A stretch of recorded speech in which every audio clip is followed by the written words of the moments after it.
As Olimpíadas de Paris já estão a todo vapor e já estamos conhecendo os atletas que estão entrando para a história pelos seus resultados, representando seus países, com tudo aquilo que o espírito olímpico representa. Mas será que os Jogos Olímpicos são apenas motivo de celebração? Ou deixam um rastro de contas a pagar muito além das belas imagens produzidas?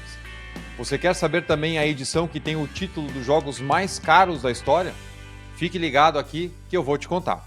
Vamos entender por que os Jogos Olímpicos são comprovadamente um dos piores tipos de projetos do mundo e como esses excessos de custos podem ser evitados. Separe a pipoca e não tire o olho do quadro de medalhas. Vamos juntos?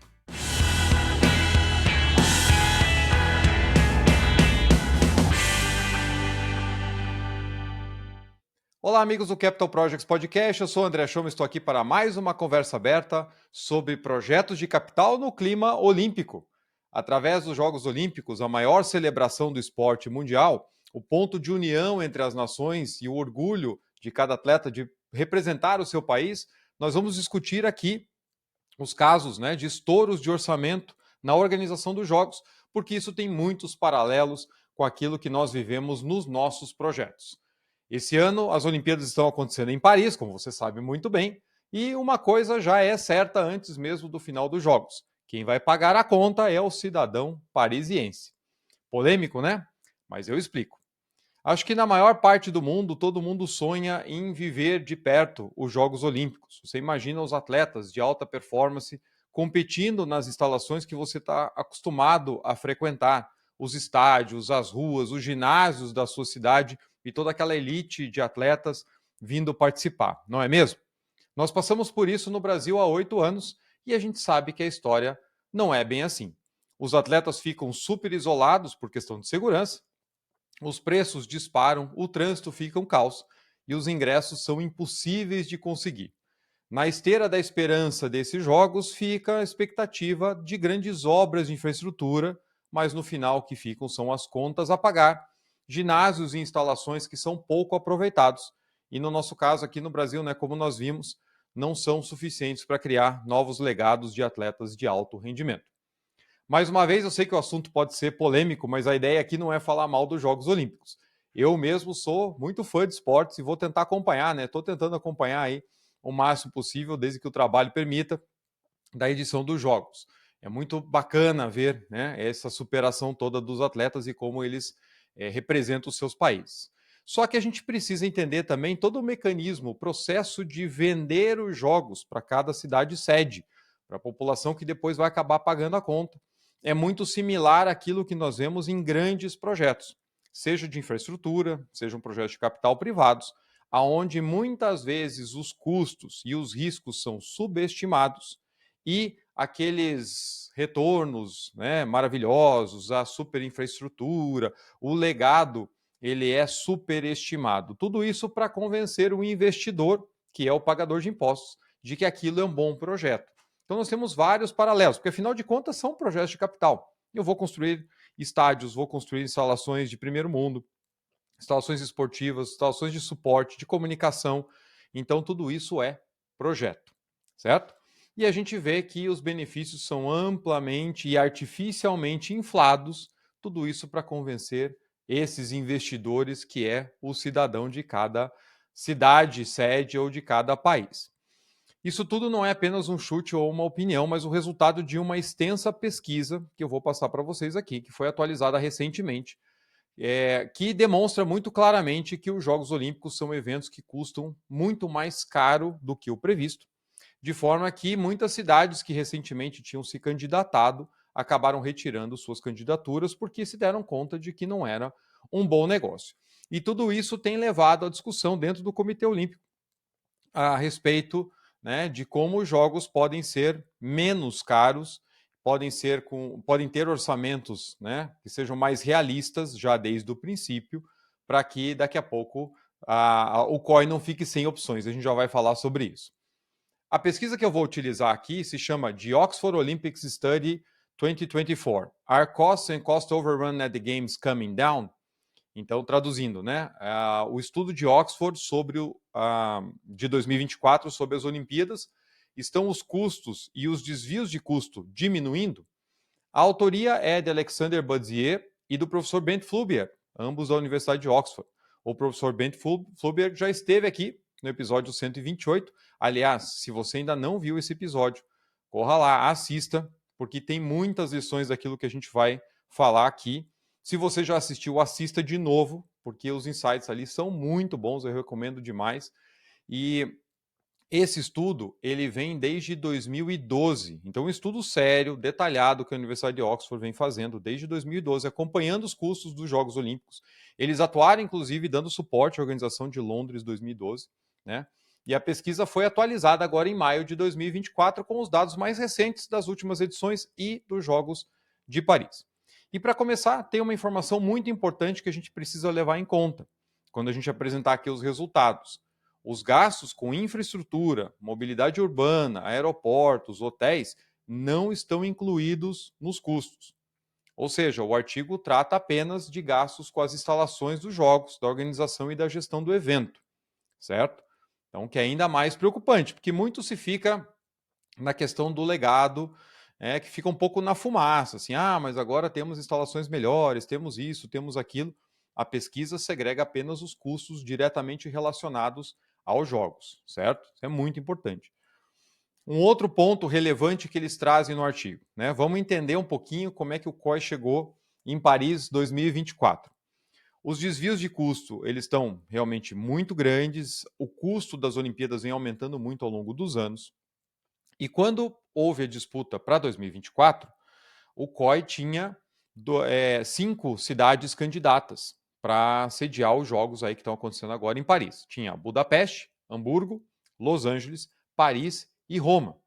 Tá? Isso lá em 2015. Ainda em 2015, a cidade de Hamburgo realizou um referendo com a população e foi decidido que a cidade iria retirar a sua candidatura por 51,6% dos votos lá na cidade. Eles recusaram a organização dos jogos e aí saíram da disputa. Ficaram 4 cidades. No ano seguinte, Roma também desistiu, porque viu que a organização dos jogos ia elevar muito o endividamento da cidade. E em 2017 foi a vez de Budapeste, que retirou a candidatura porque tinha muita pressão interna para que esse dinheiro fosse aplicado aonde? Em saúde e em educação. Né? Qualquer semelhança não é mera coincidência. E isso acabou provocando uma reação inédita do COI, que foi e anunciou Paris como sede de 2024 e Los Angeles como sede para 2028, para não ficar sem opções. A disputa para 2028 não estava nem aberta. E eles então pegaram as 2 cidades que sobraram e falaram assim: não, então você faz uma, você faz a outra, porque aí a gente, né, garante que os jogos vão sair. Então, olha só, essa questão de que, poxa, mas o legado é duradouro, é um benefício muito grande para o país que recebe e tal. A gente vê aí outras nações tirando, né, o pé do acelerador, recuando, dizendo assim: olha, não é bom negócio. Tá? Para piorar, em 2021, o COI anunciou a cidade de Brisbane, na Austrália, como sede dos Jogos de 2032 e sem concorrência. Então, vamos lá, né? 2024 e 2028, o COI já selecionou as 2 que sobraram na disputa para 24 e já atribuiu para Brisbane, na Austrália, a sede de 2032, uma vez que não tinham outras proponentes. O estado de Victoria, que fica no sudeste da Austrália, onde fica a cidade de Melbourne, anunciou em 2023 que cancelaria a organização dos Commonwealth Games, que são para 2026. Né? Eles tinham sido selecionados 15 meses antes para serem a sede dos jogos que reúnem aí atletas dos países que compunham o Império Britânico, e eles acabaram avisando que eles não iam mais sediar os jogos 15 meses depois da escolha, porque os custos já estavam em 7 bilhões de dólares australianos. Isso já levou a um burburinho muito grande de que talvez Brisbane retirasse, né, a sua candidatura, ou seja, recusasse ser sede de 2032, fato que o Comitê Olímpico Australiano negou rapidamente. Então, mais uma vez, gente, isso só reforça que as cidades e os países estão entendendo que o legado positivo ele não é tão grande a ponto de justificar gastos tão altos. Você abre as portas para organizar uma grande festa, toma uma dívida imensa, a festa acontece e depois você fica com a conta. Né? Organizar os jogos pode levar a consequências bastante significativas, então, para as sedes por conta desses custos. Nos Jogos de Atenas 2004, né, os Jogos tiveram uma contribuição muito grande no endividamento da Grécia, que acabou quebrando em 2007. Não foi o único fator, obviamente, mas teve uma contribuição forte, né? Isso tudo estudado, e essa crise na Grécia durou aí pelo menos uma década até o país começar a se recuperar. Aqui no Brasil, a gente não pode esquecer que há 49 dias antes dos Jogos, o governo do estado do Rio de Janeiro decretou estado de calamidade pública para que fosse evitado um colapso em saúde, segurança e educação há 49 dias dos Jogos, e assim o Estado teve acesso livre a verbas que são destinadas a emergências, a calamidades, para fazer contratações aí emergenciais sem concorrência, e inclusive depois, né, quando você acessa a calamidade pública, você não pode responsabilizar os agentes pelo uso daquele dinheiro. Então, assim, a gente vê claramente, né, que a festa é bonita, é muito valorosa, mas em termos de custo, em termos de legado, as questões não são tão simples quanto parece. Tem dados diferentes, agora nessa época de Olimpíadas aparecem estudos de fontes diferentes, com valores diferentes, isso é normal, né? Então, só lembrando que a gente está se baseando nesse estudo da Universidade de Oxford, que vem acompanhando esses custos desde 2012. Tá? Já vou falar um pouquinho da metodologia que eles utilizaram aí para os resultados. Então, vamos lá. Quão ruins são os resultados dos Jogos Olímpicos? O estudo mostra aqui, se a gente considerar o previsto versus realizado dos Jogos, a gente vai ver que desde 1960 o desvio médio de custos é de 195%. É isso mesmo que você ouviu, 195%. Todas as edições, todos os jogos tiveram estouro de orçamento. Das 23 edições estudadas, 18 tiveram estouros acima de 50% e 13 tiveram estouros acima de 100%. Tá? Então, olha só como é significativo o impacto. Isso tudo falando em termos reais, descontando a inflação durante o período, uma vez que a organização, né, ela toma aí um longo período, as obras também são longas e tudo mais, então tudo isso desconta a inflação do período. Tá? Então fique aí que daqui a pouco a gente vai falar quais são as medalhas de ouro, prata e bronze em várias categorias, no custo total, no desvio de orçamento, a gente vai entender um pouquinho melhor. O artigo chama muita atenção para a recorrência desses problemas, afinal de contas são projetos de capital, projetos que precisam ser bem planejados, bem implantados, pois envolvem muito risco. E o pior, no caso dos Jogos Olímpicos, você não tem como alterar a data da cerimônia de abertura, nem data nem hora, correto? Por isso, gasta-se demais para poder manter o cronograma dentro do especificado. Então, esse tipo de projeto é onde você tem o risco de gastar muito mais. Primeiro, pela questão da falta de planejamento, envolvimento de várias entidades públicas ali, as exigências do COI, etc. Mas que, mais uma vez, não pode ser levado como desculpa, porque existem práticas para isso, é o que a gente trata aqui no canal há mais de 3 anos. Só que quando você tem um projeto, e eu já falei isso aqui, que você tenta forçar a data de abertura para um determinado período, ou no caso, uma planta industrial, uma inauguração de uma infraestrutura, você trava essa data mesmo com os atrasos do projeto, é quando você vê os estouros mais significativos. Porque nesse momento você envolve recursos e recursos e recursos em cima daquela execução para tentar manter uma data que não é mais execuível. No caso das Olimpíadas, a gente não pode mudar a data. Imagine agora, né, se a cerimônia de abertura tivesse sido postergada em um mês para dar tempo de terminar a obra, certo? Não é por aí. Agora, nos nossos projetos, muitas vezes a gente demora em reconhecer que aquela data não é mais factível. E aí a gente consegue sim gastar 100%, 200%, 300% a mais dali para frente, né, no momento de desvio do projeto, até a tentativa de entrega naquela data, perseguindo algo que não é mais possível. Então, isso a gente precisa ter muito em mente quando a gente trata dos nossos projetos. A maneira mais eficiente de lidar com casos de grandes atrasos ou grandes problemas, quando a gente faz uma recuperação de um projeto, é entender até que ponto é factível chegar ainda naquela data, normalmente não é mais, e aí você otimiza os recursos para entregar da maneira mais rápida quanto possível dali para frente, mas sem perseguir loucamente aquela data que já não dá mais, porque é onde a gente vai desperdiçar recurso e vai aumentar muito os problemas de qualidade e principalmente os problemas de segurança. Ok? Ainda, para quem é mais assíduo aqui no canal, vocês vão lembrar do episódio 85 que eu falei com o Marcelo Burlamac sobre o case do Maracanã. Se você ainda não ouviu, volta lá depois. Acompanhe esse episódio também, porque ele fala dessas questões das exigências externas, da questão da data, né, e quão forte é a cobrança, tanto da FIFA quanto do COI, para que as instalações sejam liberadas dentro do prazo, obviamente, né? A gente fala como esse prazo é implacável nesse tipo de projeto. Enquanto em projetos de capital, a gente tem aí, dependendo do tipo, dependendo do tamanho, de 10 a 60% dos projetos sendo entregues dentro do orçamento, é importante a gente ver aqui que, falando em Jogos Olímpicos, esse número é zero. Eu falei antes aqui, né? Todos os jogos desde 1960 tiveram estouros de orçamento, desde quando eles têm os dados para poder estudar. Até mesmo na base de dados lá do professor Ben Flubier, no livro que ele conversou sobre, né, a edição do novo livro dele no nosso episódio aqui, o How Big Things Get Done, como fazer grandes coisas, ele tem uma tabela excelente lá no final do livro, onde ele demonstra, da base de dados que ele tem, os desvios de custo por tipo de projeto.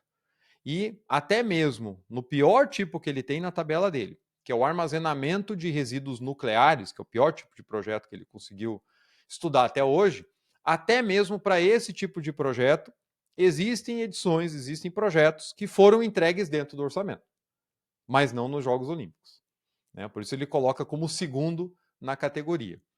A certeza é que os custos vão estourar. Os autores até chamam da síndrome do cheque em branco, né? Tanto que o orçamento anunciado, olha só, costuma ser considerado apenas uma entrada, um down payment de 38%. E o pior, ninguém tem a responsabilidade pelos resultados. Esse é uma das causas da gente ter também tanto desvio. No final das contas, ninguém responde. Para vocês terem ideia, a população de Montreal, no Canadá, que sediou os Jogos de 1976, esse é um case bem conhecido, levou 30 anos, isso mesmo, 30 anos, para pagar a dívida adquirida com os Jogos, certo? Isso foi um dos piores casos em consequências para a cidade sede, né? Assim como a gente já comentou aqui do caso de Atenas, que contribuiu para a quebra da economia na Grécia. Então, Montreal ficou bem marcado mesmo na história, tem vários cases sobre isso, inclusive tem relatos que comentam que enquanto os atletas estavam entrando no Estádio Olímpico na cerimônia de abertura para fazer o tradicional desfile, né, diferente do que aconteceu em Paris agora com os barcos, eles passavam, tudo aquilo que as câmeras não mostravam, eles estavam passando por obras acontecendo simultaneamente enquanto eles estavam passando. Então tinham pedreiros ali e tudo, terminando obras de construção enquanto as delegações passavam, e daí quando entravam no estádio elas eram filmadas e ali dentro aquela casca estava tudo certo. Mas lá de fora o pessoal continuava trabalhando. Bem, antes de revelarmos aqui as categorias e as respectivas medalhas, eu quero dar um recado a vocês. Meus amigos, vocês viram que os grandes eventos voltaram pós-pandemia, e tanto que nós criamos duas séries especiais até aqui no nosso canal, uma gravada na Project Controls Expo, em São Paulo, e a outra gravada no Congresso de Gestão, Projetos e Liderança, que aconteceu no Rio de Janeiro. Esses eventos são excelentes oportunidades para você aprender mais sobre planejamento, sobre riscos, conhecer outros profissionais, firmar parcerias comerciais e muito mais. Então eu quero convidar vocês para dois grandes eventos que estão próximos. O 14º Congresso Regional de Gestão, Projetos e Liderança do PMI Será, que vai acontecer agora, dias 2 e 3 de agosto, em Fortaleza, e o Seminário de Gestão, Projetos e Liderança do PMI da Bahia, que vai acontecer nos dias 23 e 24 de agosto, em Salvador. Eu vou deixar os links na descrição aqui do episódio, não deixe para a última hora. Boas coisas acontecem quando você se envolve com o PMI. Bem, vamos às medalhas? Tenho certeza que vocês estão ansiosos para saber como é que ficaram os resultados. Eu vou começar primeiro pela categoria de estouro total de custos, o previsto versus realizado, pegando os três maiores, certo? Mas antes é bom entender esses resultados, tá? Os valores não incluem gastos com infraestrutura, mobilidade urbana e outros investimentos e melhorias na cidade sede. São apenas para as estruturas dos jogos. Os valores também foram descontados da inflação do período, quando a gente fala de previsto realizado, né? O orçamento é aquele lá antes quando a cidade sede é escolhida, e o realizado são os gastos finais. Aí você tem que deflacionar esses valores, porque uma organização dessa leva 6, 7, 8 anos, tá? Esses números, então, descontam o efeito inflacionário. Os valores também estão normalizados para o dólar de 2022, certo? Isso também faz muita diferença. Então, eles pegaram todos os dados, pegaram os desembolsos, os períodos, a inflação local do período, considerando, inclusive, gastos específicos de projeto, né, que costumam não acompanhar muito a inflação, fizeram a normalização desses desembolsos para o dólar de 2022. Tudo isso para ter uma base que é realmente comparável, certo? Vocês acompanham aqui, eu trago frequentemente, né, dados aí lá da Universidade de Oxford, dos estudos de projetos, megaprojetos, projetos de infraestrutura, e sabem da seriedade que eles têm na hora de tratar esses dados, tá? Esses dados de custo são reportados pelas cidades sede, ok? São dados que são reportados ao COI pela organização dos jogos. Então também tem muita especulação, né? Mas tiraram da onde, etc. Isso aqui é dado que foi reportado pela própria organização. E então que é trabalhado dentro dessa base, ok? E nós vamos abordar aqui apenas os jogos de verão. O artigo traz também dados das Olimpíadas de Inverno, mas aqui no Brasil pouca gente acompanha as Olimpíadas de Inverno, então eu vou trazer só dos jogos de verão, né? Talvez o meu amigo Carlos Flash, exímio jogador de curling, né, acompanhe mais os jogos de inverno, mas a gente vai manter aqui só os jogos de verão, ok? Então vamos lá. Categoria estouro total de custo. Medalha de bronze. Barcelona 92. Teve 266% de estouro de orçamento. Quem tem um pouquinho mais de cabelo branco, tipo eu, vai lembrar do Dream Team do basquete, né? Michael Jordan, Magic Johnson, Larry Bird jogando lá, né? O time dos sonhos na Olimpíada de Barcelona 92 e que depois virou pesadelo para o cidadão local para pagar essa conta com 266% de estouro de custo.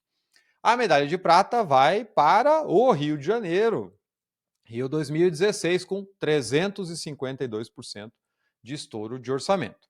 E a medalha de ouro vai para Montreal 1976, com 720% de estouro de custos. Eu acabei de falar que eles levaram 30 anos para pagar a conta. Esse aqui é um dos motivos. 720% de estouro de custo, maior caso disparado aí de desvio orçamentário na organização das Olimpíadas. É muito, é pouco? Né? Qual que é o critério de sucesso para os seus projetos? Que o seu diretor cobra, né? O seu patrocinador. O que será que aconteceria comigo se o meu projeto estourasse 720%? Ou 266%, como foi Barcelona. Bom, e agora vamos para os custos totais? Lembrando que esses custos estão atualizados para o dólar de 2022, usando dados reportados pela organização dos jogos, checados inclusive com órgãos locais pela Universidade de Oxford, ok? E que consideram só as infraestruturas, as instalações, né, gastos relativos aos jogos, melhorias, legados, que não estão ligados diretamente, estão excluídos dessa conta. Isso é muito importante a gente ter em mente, certo? Vamos lá. Medalha de bronze em custos totais vai para Tóquio 2020-21. Né? A edição aconteceu um ano depois por conta da pandemia, com 13,7 bilhões de dólares. A medalha de prata ficou com Londres 2012, com 16,8 bilhões de dólares. E a medalha de ouro, aí não tem para ninguém, recorde absoluto, lá na frente, Rio de Janeiro 2016, com 23,6 bilhões de dólares.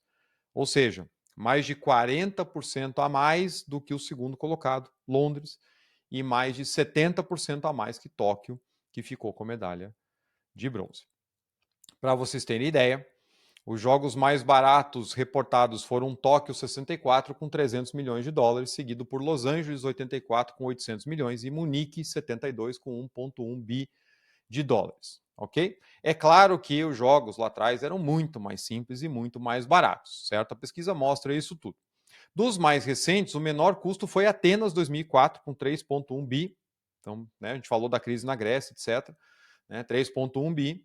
Seguido por Atlanta 96 com 4,7. Lembrando que os valores são todos corrigidos, tá? A gente sabe que, como eu falei no começo, e o artigo demonstra bem isso, existe um custo crescente dos jogos ao longo do tempo, e essa é a preocupação do COI e dos organizadores. Mas, se a gente for pegar só como referência, para fazer uma provocação aqui, é claro, com o valor gasto para organizar as Olimpíadas do Rio de Janeiro, seria possível, então, ter pago os jogos de Tóquio 64, não Tóquio 2020-21, Tóquio 64, Munique 72, Montreal 76, Los Angeles 84, Atlanta 96, Sydney 2000 e Atenas 2004. 7 edições dos Jogos Olímpicos. Será que vale a pena? Ah, Choma, mas o número de atletas cresce a cada competição, tem mais categorias, etc., né, entrando nos jogos, e é normal que custe mais. Será que é isso mesmo? A gente tem que olhar, certo? Quanto mais informação a gente tiver, melhor a gente pode tirar as nossas próprias conclusões. O estudo mostra isso também. Então vamos olhar novas categorias, aí 2 categorias, o custo por evento, né, por modalidade ali, evento, e depois o custo por atleta. No caso de custo por evento, a medalha de bronze ficou com Barcelona 92, com 45 milhões por evento. A medalha de prata, Londres 2012, com 55,6 milhões por evento. E a medalha de ouro, mais uma vez, né, não tem para ninguém, Rio de Janeiro 2016, com 77,2 milhões de dólares por evento. Mais uma vez, 40% mais caro que Londres, segundo colocado, 70% acima de Barcelona 92, tá? O menor custo por evento foi de Atenas 2004, com 10,2 milhões por evento, ou seja, quase 1/8 do que se gastou no Rio de Janeiro. Vamos ver agora os maiores custos por atleta? A medalha de bronze fica aí com Moscou 1980, com 1,5 milhão de dólares por competidor. A medalha de prata, Londres 2012, mais uma vez, com 1,6 1 milhão e 600 mil dólares por atleta, e a medalha de ouro para o Rio de Janeiro com 2,3 milhões de dólares por atleta. E se a gente fosse colocar então todos esses resultados no tradicional quadro de medalhas dessas Olimpíadas de custos das edições de Jogos Olímpicos, nós teríamos um empate no 5º lugar com Tóquio 2020-21 e Moscou 1980, cada um com uma medalha de bronze. Acima, em 4º lugar, vem Barcelona 92, com 2 medalhas de bronze. Londres 2012 ficou com o 3º lugar, com 3 medalhas de prata. Montreal 76 ficou com 1 medalha de ouro, que foi o maior estouro de orçamento da história. E em 1º lugar temos o Rio de Janeiro com 3 medalhas de ouro e 1 medalha de prata. E aí, surpreendeu? Curtiu? Né? Eu sei que o episódio de hoje pode trazer aí alguma polêmica. Como eu falei no começo, tem números diferentes saindo toda vez que uma edição de Jogos Olímpicos começa, certo? Então, reforcei as fontes da onde saíram as informações do estudo de Oxford. Não é o Choma que está falando, estou baseando no estudo, né, de megaprojetos lá da Universidade de Oxford. A gente, é claro, não quer ter o título mundial dos piores jogos da história em custo. Não estou falando em qualidade, não estou falando se foi bom ou não, né? Eu curti muito acompanhar as Olimpíadas do Rio de Janeiro. Não pude acompanhar em loco nenhuma modalidade, assisti de casa. A gente não queria ter esse custo para o nosso currículo, certo? Ainda mais pensando em como é a nossa economia e as prioridades que a gente tem em termos de investimento. Mas o mais importante, por isso que eu quis trazer aqui, é que a gente precisa usar todo exemplo possível como lição aprendida para que a gente não subestime os custos e os riscos de projetos de capital. Porque esses custos, de novo, grande parte desses bilhões é gasto em projetos de capital, projetos de engenharia e construção.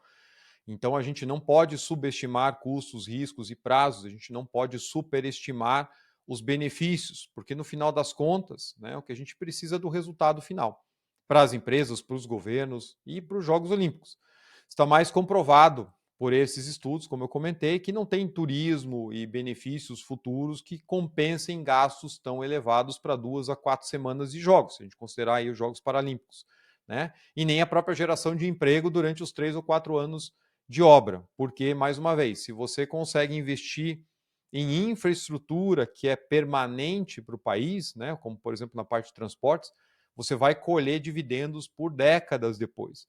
E os jogos têm um efeito mais compacto, vamos dizer assim. Tem uma certa cauda longa de receita? Tem um pouco, sim, né? Mas, mais uma vez, se a gente está buscando fazer um investimento para trazer retorno futuro, esse não é o melhor caso, vide tantas cidades pulando fora da disputa.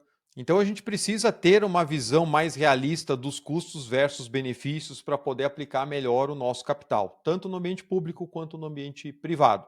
Imagine nesse caso, com dezenas de bilhões de dólares no Brasil sendo aplicados em infraestrutura, em transporte, em geração de energia limpa, a gente vai, né, ou iria colher esses dividendos por muito mais tempo.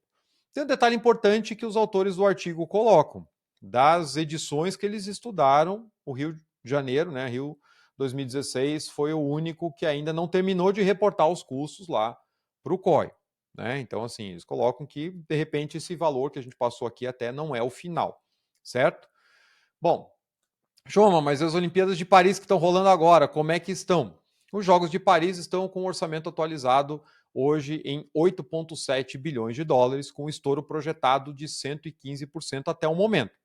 E esses números, por não serem finais, eu acho que tende a crescer ainda mais, certo?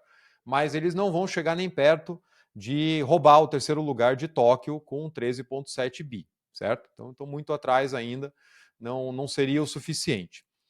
Mas o que faz, né, com que os Jogos Olímpicos sejam esse desastre em termos orçamentários?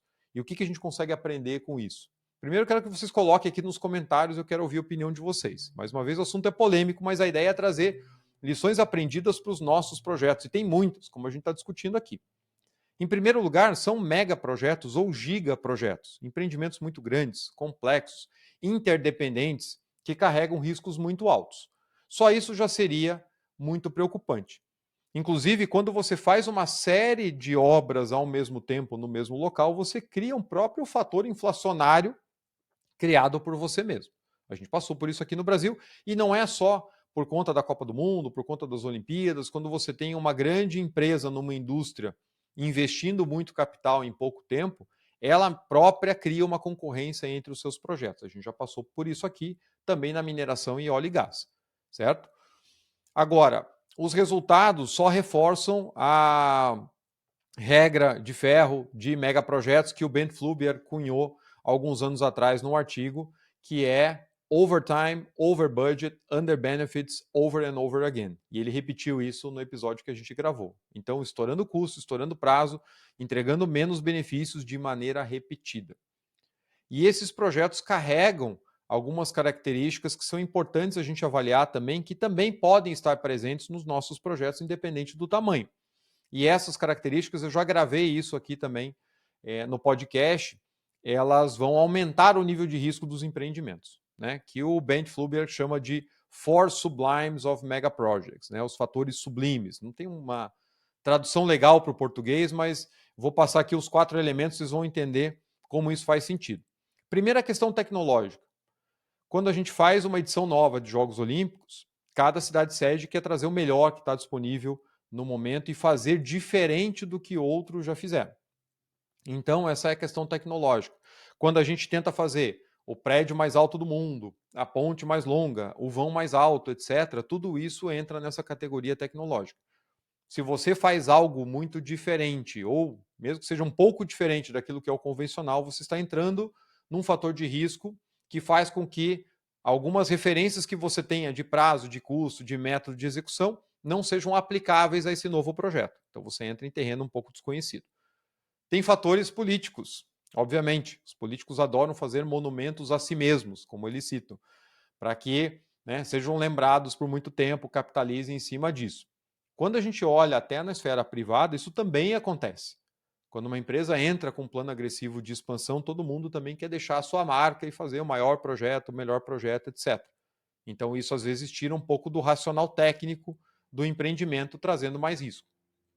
Temos também o fator econômico, ou são superestimados, como nós já falamos aqui, os benefícios.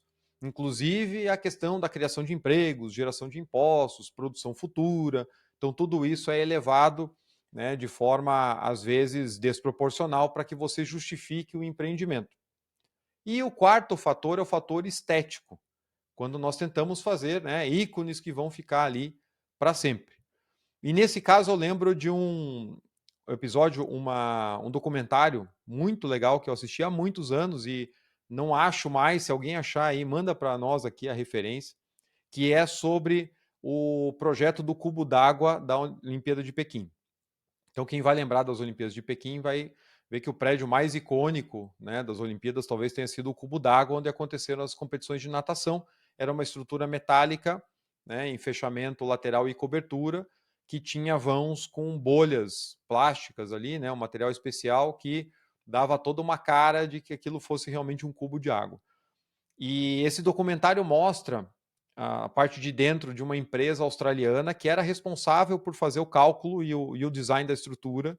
Eles estavam junto com um consórcio de uma empresa chinesa concorrendo, então era um concurso de design para escolha, né, do prédio, do cubo d'água ali. E então várias empresas do mundo estavam propondo seus desenhos nesse concurso para serem escolhidas para as Olimpíadas. E aí o documentário mostra o dia que saiu o anúncio da escolha do vencedor. Eles estavam filmando dentro dessa empresa. E aí eles vão falar com o engenheiro-chefe, que era o cara responsável por conseguir o cálculo, a concepção da estrutura, o detalhamento da estrutura. E aí foram entrevistar ele, foram filmar ele, e ele estava desesperado. O pessoal comemorando no escritório que tinha ganho, e ele estava super tenso. Por quê? Porque ele não tinha ideia de como projetar aquela estrutura tão maluca que eles botaram no desenho primeiro, mas agora ia ter que detalhar. Agora ela ia ser real, agora tinha que ser construída. E ele, inclusive, chegou a levar um colchão para o escritório, quase ganhou um divórcio, etc. Né, de tão tenso que foi, tão difícil que foi conceber aquela estrutura e fazer com que saísse aquele verdadeiro sucesso. Mas esse é um exemplo da questão estética. Com certeza é um projeto que custa muito mais caro do que um prédio convencional. Nas Olimpíadas, nós temos esses 4 fatores acontecendo ao mesmo tempo: o fator tecnológico, o fator político, o fator econômico, o fator estético. Então, tudo isso, mais uma vez, tira a visão pragmática de riscos, custos e benefícios dos projetos, elevando eles a um novo patamar de risco e, consequentemente, de estouros. Né? Faz sentido? Quero ver os teus comentários, hein? O que você está achando aqui do episódio? Bom, como é que a gente consegue melhorar isso, então? Com tudo aquilo que a gente fala aqui no canal. Começa por um planejamento melhor. Esses projetos precisam ser mais bem preparados. Primeiro planejados de forma adequada e depois implantados de forma adequada. Hoje em dia tem muito tempo para isso. As sedes são anunciadas aí com 7, 8 anos de antecedência. No caso agora até de Brisbane, como a gente falou, Los Angeles também, né? De olha, antes que a gente perca, vamos já anunciar, né? Levantou a mão, você já ganhou a edição. É tua, agora começa a se virar. É tempo suficiente para isso. Então, falta de tempo não pode ser desculpa para que os projetos saiam bem. Só que a gente tem que entender a maturidade dessas estimativas e o quanto esses orçamentos preliminares estão usando as práticas que a gente conhece. Se a gente olhar lá pela ACE, a gente tem as famosas margens, né, de variação das estimativas, que inclusive, se vocês olharem os dados, os estudos e o livro do John Holman, que teve aqui no canal também, ele fala que aquelas faixas não são aplicáveis para projetos fora do comum. Projetos fora do comum têm um comportamento muito pior do que aquilo. Então, o quanto a gente está considerando isso dentro das nossas estimativas? Ele, inclusive, fala no livro dele que aquelas faixas, elas são ainda uma boa referência para projetos sem nada de nova tecnologia, ambiente conhecido, dominado, nada de difícil do escopo, certo? E, inclusive, ele complementa dizendo assim, projetos dentro dessas características hoje em dia são extremamente raros. E a gente continua utilizando aquelas faixas como referência, como se fosse a verdade absoluta e o limite máximo que a gente pode chegar. E não é assim, depende muito do nível de maturidade que o projeto foi concebido e o quanto a gente realmente domina aquele escopo. Então, planejamento mais bem adequado. Quando a gente fala de projetos públicos, existe muito também a questão da transparência ou falta de. Né? O Ben Fluber, inclusive, chama de Strategic Misrepresentation. O que quer dizer isso? É você, como agente público, reportar para cima estimativas irreais daquele projeto. Você já sabe que vai custar mais, mas se você colocar o que se acha que vai custar, ninguém vai aprovar. Então você coloca um valor menor e vai para frente. A gente acha que isso só acontece com grandes projetos públicos, mas quantas vezes na iniciativa privada a gente tem que chegar no número mágico do orçamento para poder aprovar o projeto? Mesmo a equipe sabendo que, olha, aquilo ali vai ser só a saída. E cronograma a mesma coisa. Então vejam como esses paralelos se aplicam muito bem aos nossos projetos, independente do tamanho. Certo? Então, mais transparência no processo com certeza melhoraria bastante e é o que a gente precisa. Tanto que eu falo muito, né? O quanto a sua empresa avalia resultados reais, finais de projetos, para poder comparar com os benefícios e trazer para melhorar o sistema. Esse é o objetivo desse paper lá de Oxford. Quando fala dos Jogos Olímpicos, não é para ficar jogando pedra em resultado, dizer assim, gente, os dados estão aqui, eles não mentem, a gente tem que aprender com isso para melhorar, senão ele está jogando dinheiro fora. e quão transparente é essa prestação de contas em todos os países, tá? Não estou falando só para o nosso caso aqui do Brasil. Quão transparente essa prestação de contas? Quão claro está para todo mundo quanto era, quanto custou, por que desviou, quem que tomou a decisão, etc, etc. Isso tem que ser feito da mesma maneira nas empresas, para que você melhore os processos. Outro ponto importante, que não influencia nos resultados aqui, mas é importante a gente considerar para projetos de longo prazo, é que não dá para a gente considerar um projeto sem o efeito do escalation, sem o efeito da inflação, quando o projeto tem um prazo mais longo. Porque a gente voltou agora, falando mais na nossa realidade, a gente voltou a viver num ambiente que o escalation está presente. Está com uma pressão um pouco menor do que talvez 1 ou 2 anos atrás, né? Mas é um ambiente que a inflação continua, principalmente quando a gente fala de escalation, né? Nos projetos, a inflação dos projetos é maior do que a inflação comum aí ao consumidor. Então isso tem que ser considerado.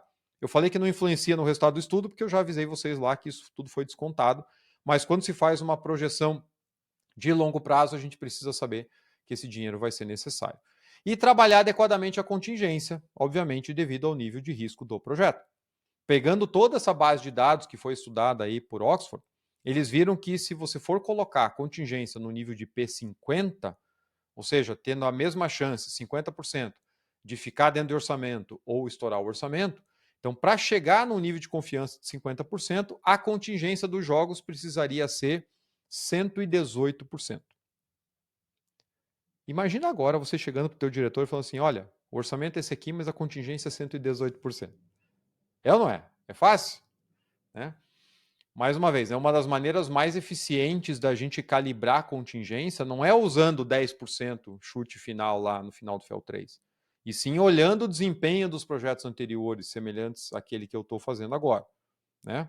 Então, P50, 118%. E se for para o P80, que muitas empresas colocam um nível de confiança de 80% para definir a contingência para as estimativas dos Jogos Olímpicos seria de 273%. Não vou nem pedir para você imaginar, chegar para o teu diretor e pedir os 273% a mais aí no teu orçamento. Tá certo?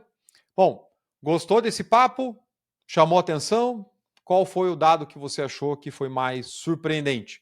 O que você concorda, o que você não concorda?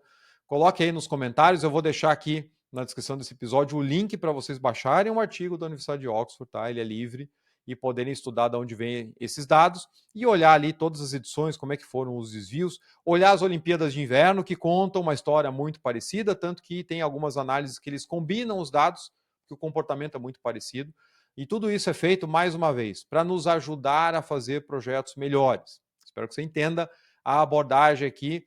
Tem, claro, que uma pitada de provocação para a gente olhar assim, gente, olha só, o resultado é ruim. O que a gente pode fazer para melhorar? Porque se a gente simplesmente varrer para debaixo do tapete, a gente não vai conseguir aproveitar melhor as lições aprendidas. Tá certo? Espero vocês aqui no próximo episódio do Capital Projects Podcast. Um grande abraço e até a próxima.